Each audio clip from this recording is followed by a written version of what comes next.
Today I'm going to try and answer a question. Is now a good time to build out new channels and services? But before I start, I'm going to dispel a myth. New services are not just for enterprise agencies. Every agency, particularly the SME agencies, should be asking this question, and I'm going to try and explain why. My name is Sharpe. I work for Jump Advisory, and I'm here to try and answer this question, which I'm going to split into 4 sections. I'm going to talk about the market, the client, creating the need, and solving the problem. But first, let's start with the market. Without any doubt, the effects of COVID has had and will have a profound effect on society and the economy. For me, there's absolutely no going back. So how will this shape the future workforce of organisations going forward, and more specifically, what do we expect to happen next?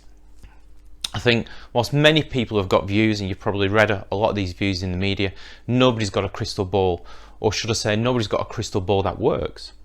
However, if we look back at previous recessions, there's a common theme. In most markets, temporary labour has always bounced back quicker than perm recruitment. If you look at that data today, the same pattern appears to be playing out. If you think about it, it sort of makes sense. It means organisations aren't committing to do permanent recruitment, they're making decisions much quicker about the agile workforce, they're keeping costs down to a minimum, and in many cases what we've seen is the hourly rates and day rates for temporary and contingent workers has actually started to come down in the last few months. So it's going to be really interesting to see how those agencies that were heavily geared towards permanent recruitment adapt to the market conditions and some of these market forces that we're enduring at this moment in time. And when you look back over the last sort of year, whilst the perm market was very buoyant in 2019, research from the likes of Deloitte and staffing industry analysts were already predicting that the workforce was changing from being perm-centric to much more balance between perm and non-perm. In those early days, the workforce, particularly by staffing industry analysts, was forecasted to be around 80% perm, 20% contingent, and the view was that that was moving much more towards 70-30. Personally, I think when we start to come out of COVID and the disruption to the market, I think we're going to see that model shift much more to a 60-40 balance. Alongside this, I think values in society have already started to shift, and the emergence of that workforce in terms of when they want to work and where they want to work, how it meets their social and personal needs, I think all that has got to be seriously considered and taken into effect. I think the effects of COVID are going to accelerate all this change, and I don't believe in one new normal. I think there's going to be many versions of the new normal when employees and employers are going to have to co-create new ways of working and new cultures. So question number 1, given these market forces are things that we have to navigate around, my first question is, have you reviewed your business strategy? Do you have a business strategy? How do you make sure it's fit for purpose? And when was it last reviewed and by whom? And I ask that question because I think as leaders, and I've certainly been guilty of this, we sometimes are far too entrenched in the business to lead it.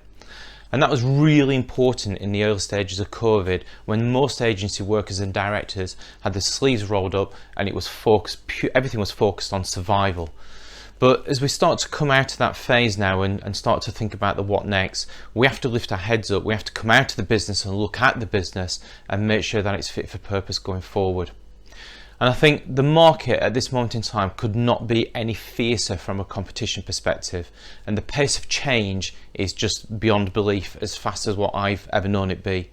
So looking at this business strategy, making sure you're clear in terms of what your vision and mission is for your organisation, and assessing what you've got today and what you think the needs are going forward, but specifically take into account the market forces that you're going to have to navigate around.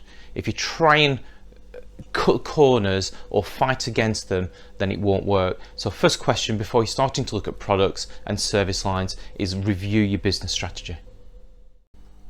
So secondly, let's look at what's going on for our clients. In many cases, just like agency owners and directors, the client has equally had to adapt to the market conditions and changes. If you think about it for a second, just like agency owners are now looking at the products, the service lines, the go-to-market proposition, a lot of clients are doing the same thing.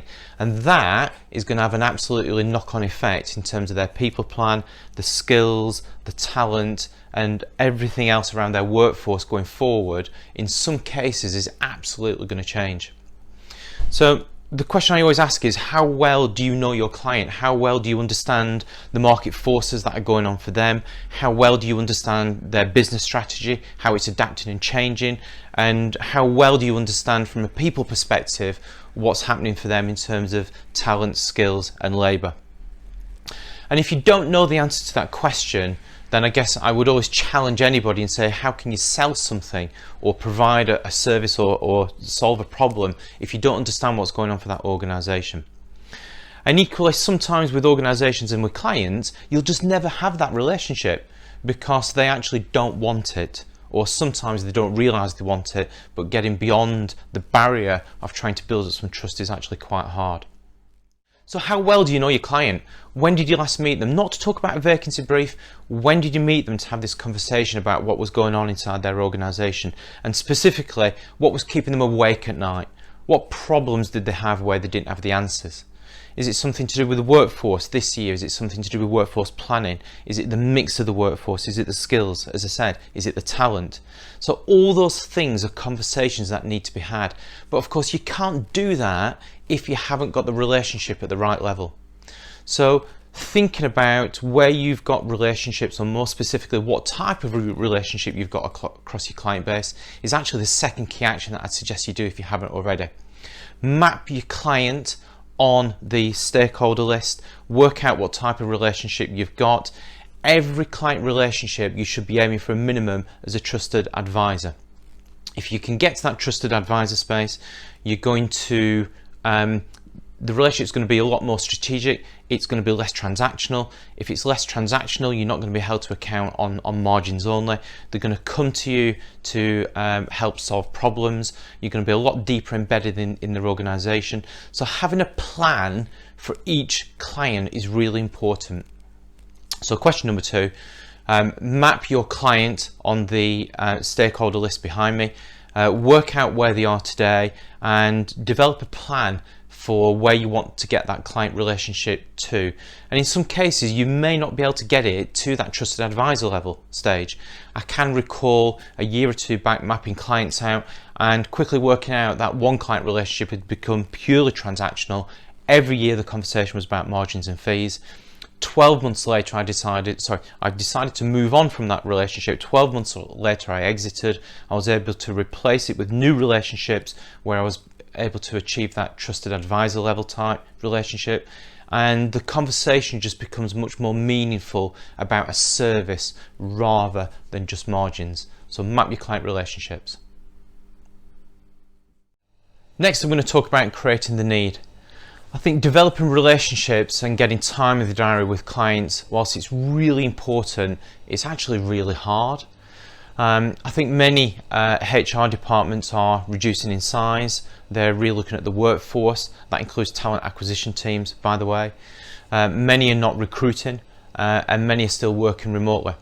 In fact, we're starting to see organisations announce a delayed return to the office, and in some cases announcing the workforce don't even need to go back to the office going forward. Sharpe has been one that have announced that fairly recently. So the question I always ask is, if it's hard to get in front of your HR stakeholders or your C-level people that you may be dealing with, how do you develop that client relationship?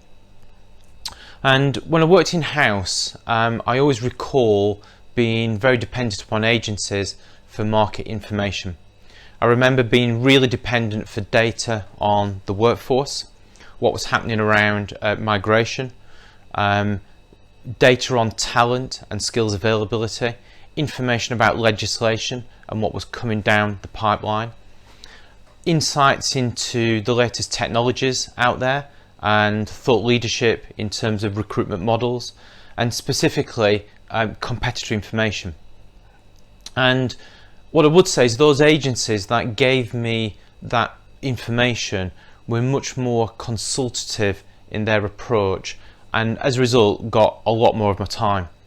and as a result I had a better and stronger and more regular relationship with those people, and ultimately they had a stronger relationship with the business, and I dare say build more than probably most of the competitors. What I strongly disliked was agencies calling me trying to sell me something when they didn't even know I had a need, or if I would have a need going forward. And I think while sometimes there was the distressed purchase where it would be somebody ringing up at the right place at the right time, I think in the main I would reject those calls and not embrace them. And I think that's probably why, according to research, 48% of recruiters quit after the first contact, because they're trying to sell something but they actually don't understand whether the client's got a need. And I think it's because they're selling. And if you consider that trust is built on many things, and it definitely means different things to different people, for me it's built around empathy, authenticity and logic.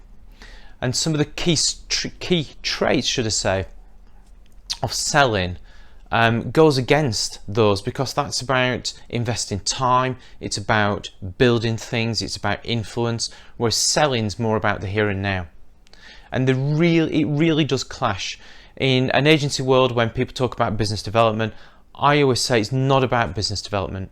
It's about building relationships, or developing relationships, or starting relationships.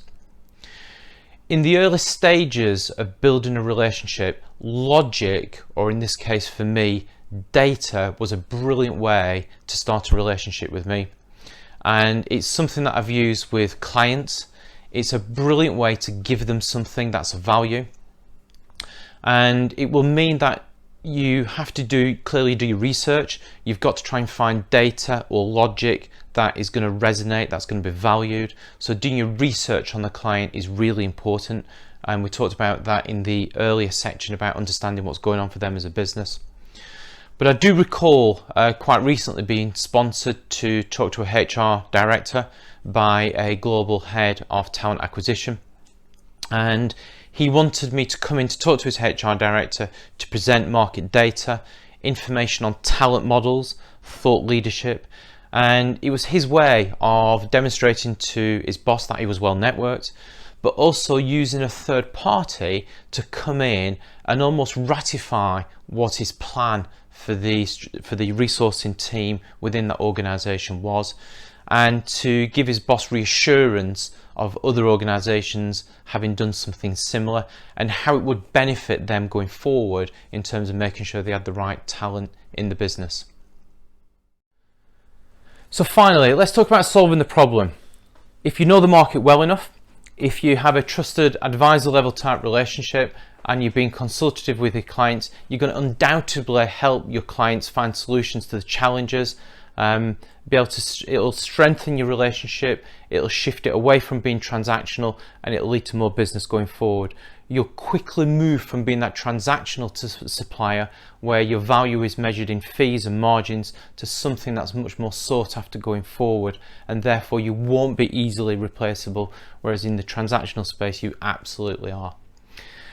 And whilst this may not necessarily lead to higher fees immediately, it could lead to increasing your market share, and it will, I think, lead to you spotting opportunities to build out new service offerings, solve problems and offer different solutions going forward.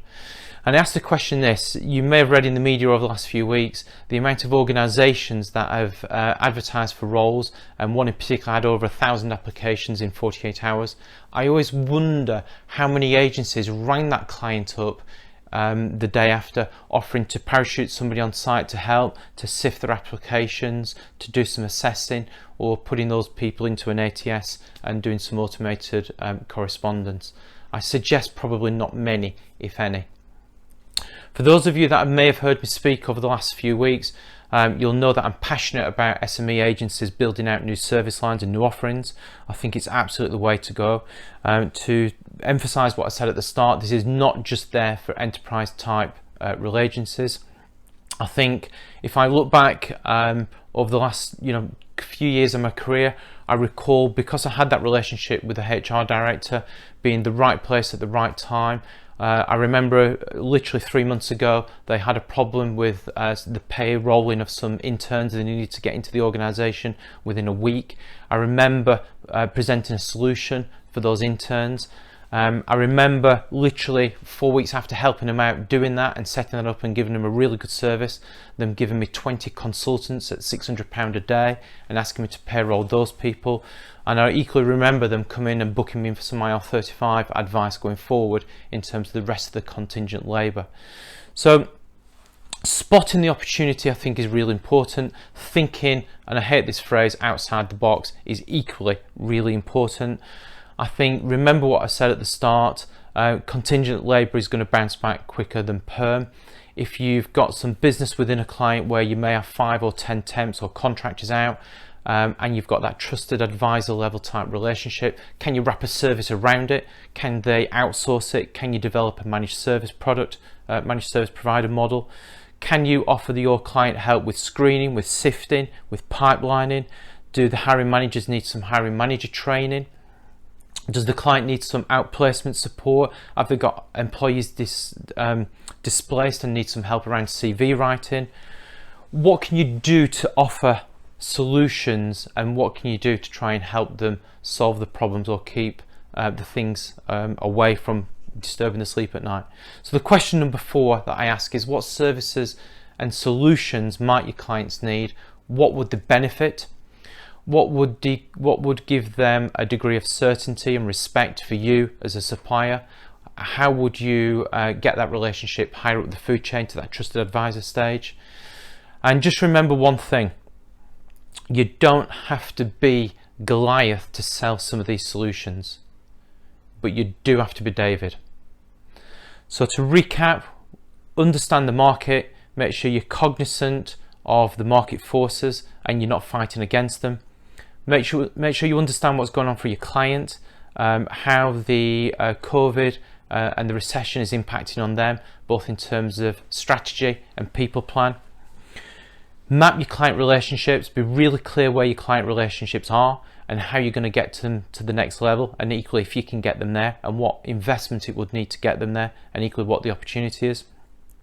And finally, start to think about what solutions, other than just making placements, perm or contingent, can you offer to help your client. And by doing that, as I keep saying, you're going to spot the opportunity, and you just then need to be brave and bold about building out a service offering. And if you're not sure how to do that, then you can contact me with the contact details below and just reach out to me, and I'm happy to try and help and advise. My name's Paul Sharpe. I work for the Jump Advisory Group. I'm hoping that I've helped answer the question regarding business growth and new products and channels.